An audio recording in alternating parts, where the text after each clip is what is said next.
déjà la dernière fois. C'est quoi comme coupe? La parasternale grand axe. C'est la parasternale grand axe. Et donc, avant de commencer, vous devez régler quoi? Vous devez régler quoi?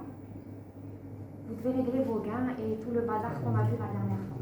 Alors ici, vous voyez que le gain étagé, on ne le voit pas ici. D'accord?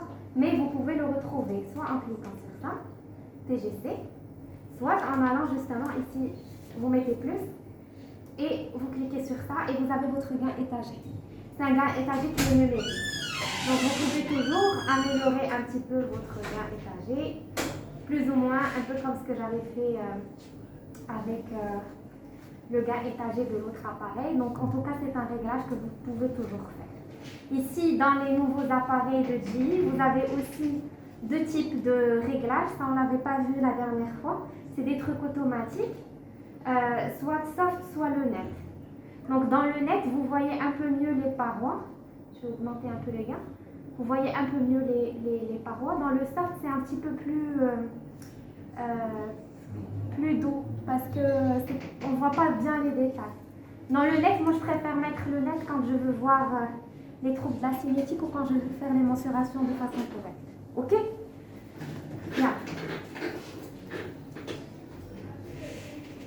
Donc, la parasternale grand axe. Je crois que vous pouvez trouver mieux comme étant ici.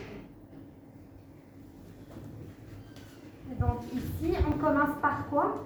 On commence par les diamètres du VG. Donc, diamètre du VG, c'est des diamètres qui sont diastoliques et systoliques. Pour les diamètres diastoliques, on les prend à quel moment du cycle? Question pour tout le monde. Et les diastoliques? C'est une mesure qui est télédiastolique qui correspond à quoi? À l'ECG. Sur le CG, on avait fait ça la dernière fois, c'est le pied du QRS. Donc ici, un vélo-physio, juste pour que vous puissiez voir les ECG un peu mieux. Donc au pied du QRS, c'est-à-dire que ça correspond à ce point-là, juste ici. Et bien sûr, vous allez vérifier la séquence où vous voyez le mieux vos parois. D'accord? Ok. Donc ici, pour le diamètre télédiastolique du ventricule gauche, vous allez commencer effectivement au niveau de l'intersection entre le septum et la cavité, et il ne faut pas prendre les petites trabéculations. Donc ce que vous voyez ici, c'est des trabéculations, il ne faut pas vraiment des trabéculations, mais des faux tendons, etc., qu'il ne faut pas prendre dans votre mesure. Parce que si je bouge là en cinétique, vous voyez que la paroi, elle s'arrête là. Est-ce que tout le monde le voit? La paroi, elle est ici. D'accord? Donc ça, je ne dois pas prendre ma mesure ici. Là, je vais la mettre en dynamique. Vous avez un stylo? Donc ici, vous voyez que la paroi, le septum, il s'arrête là. Donc ce que vous voyez là et là, ce n'est pas de la paroi. Donc c'est un truc qu'il faut inclure dans votre mesure. Ok? J'enlève ça, je me remets en télédiastole. Et donc on commence au niveau de la paroi, que vous pouvez suivre ici. Elle est là. Et vous allez jusqu'au niveau de la paroi postérieure qui est là. Donc aussi c'est ici.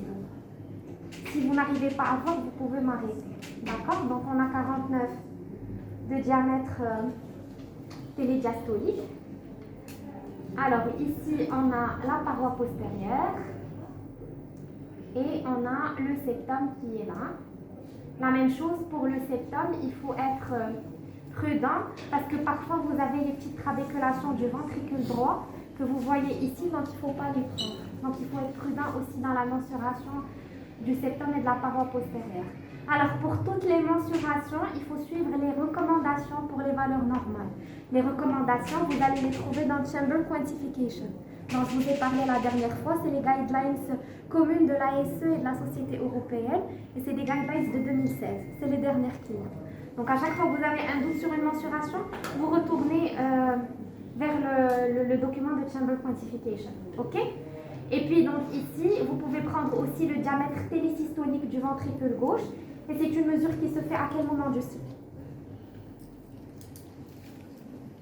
Je l'ai dit. C'est une mesure qui se fait en télésystole. Et la télésystole, elle correspond à quoi au niveau de l'ECG? la fin de l'endetté, donc c'est plus ou moins ici. Ou là plutôt, parce qu'on va le voir un peu mieux.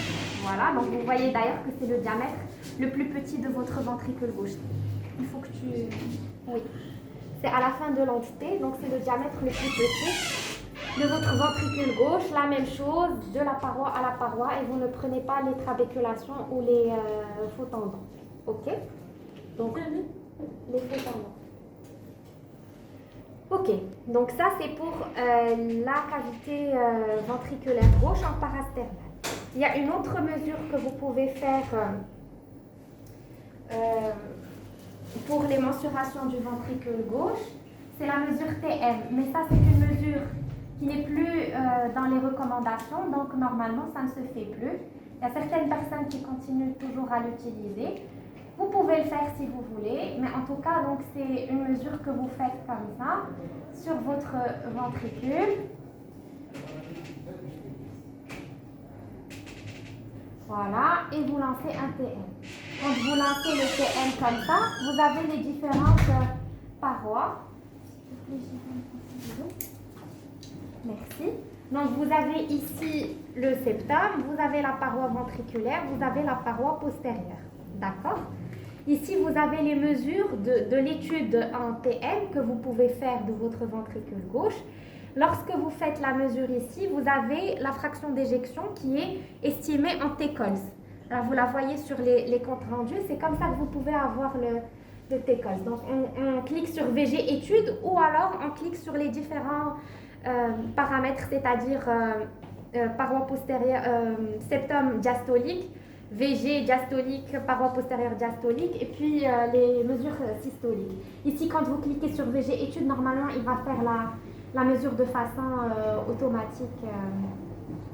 Donc là, il a un petit peu d'asynchronisme, mais on va prendre ici. Donc on est plus ou moins là. Donc hop, on descend. Et puis on a la paroi postérieure qui est là. Et puis vous prenez la mesure systolique et vous suivez toujours le même, ça c'est la paroi, donc vous suivez vraiment la paroi dans l'épaississement. D'accord? Donc ici, là, là,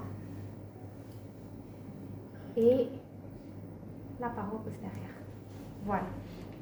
Donc ça, vous avez une estimation de la fraction d'éjection sur base de ça qui est estimée à plus ou moins 66%. Avec une fraction de raccourcissement qui est à 36%. Mais de toute façon, ça, vous ne devez pas vous baser sur ça pour la mensuration, parce que maintenant, les recommandations, c'est les mesures en TM. Les mesures en 2D, pardon. C'est-à-dire, c'est ce qu'on a fait ici. OK? Dont on a fait tout à l'heure. D'accord? Alors, la deuxième chose, donc, dans l'écho normal, il faut justement voir les parois, donc le septum et la paroi postérieure.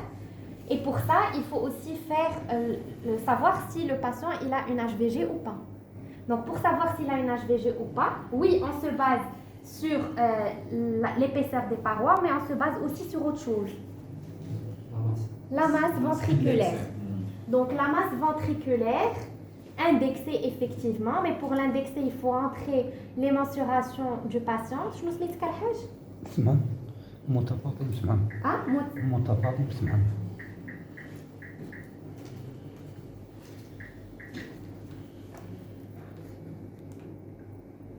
Donc, شحال فيك في الطول تقريبا وشحال فيك في tu peux faire pause.